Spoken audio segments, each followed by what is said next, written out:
Thank you. I'd like to move now to our first question. Eva Ng, should you be elected mayor in St. Paul, what would you choose to prioritize? Should I be elected mayor of St. Paul, the top 3 things I would prioritize is 1, I want to freeze the tax and fee rates right now. And then I'm going to work to reduce them.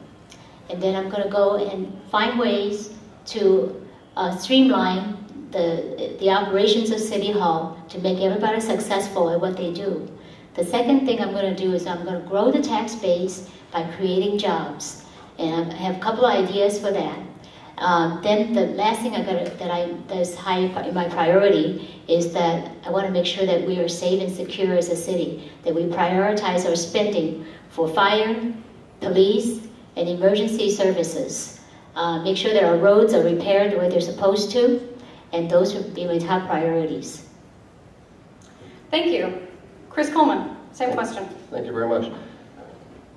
One of the first things I did when I came into office was I put a strategic plan together. It was a 6-point plan. First priority on it was education.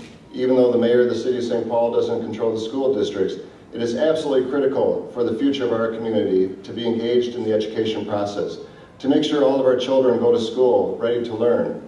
So we started a scholarship program that has provided 900 scholarships for kids to attend a quality daycare or preschool program so that they're not starting off 2 or 3 years behind when they start kindergarten. We put together an out-of-school time program by engaging the community and figuring out what kind of services we could bring to the community so that kids could participate in quality out-of-school time programming.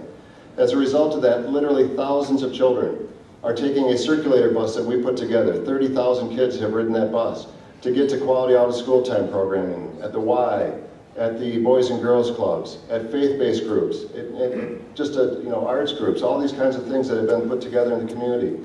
So we put that together as a priority. We put public safety as a priority. As a result of it, we've added more police officers than any mayor in the history of the city of St. Paul. There will be 615 officers on the streets of the city of St. Paul next year as a result of our efforts.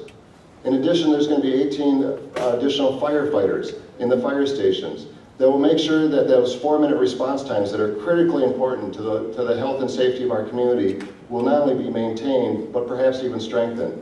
We have done a lot of priorities. Thank you. Your time is up. Thank you.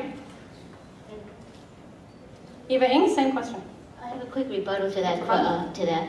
Is that Mayor Coleman, I know that you did a lot of scholarships for these young kids, but they were 3, 4, and 5-year-olds, and it tells me that this program was not successful because it's discontinued for next year. On 2010, we do not have any budget for that, and then plus that was a mayoral overreach because education does not fall into the mayor's office. We have an advisory role. We need to form relationships with the school board to get these things done, but we cannot do it out of the mayor's office because that money comes out of the citizens. And then second shift program. I have too many people telling me those buses are rattling up and down the street with nobody in them. So something is not working right about that program. The people in the east side actually take photos of that bus going up and down hour after hour, and there's no one in them. They say it's a smoke and mirrors fake program.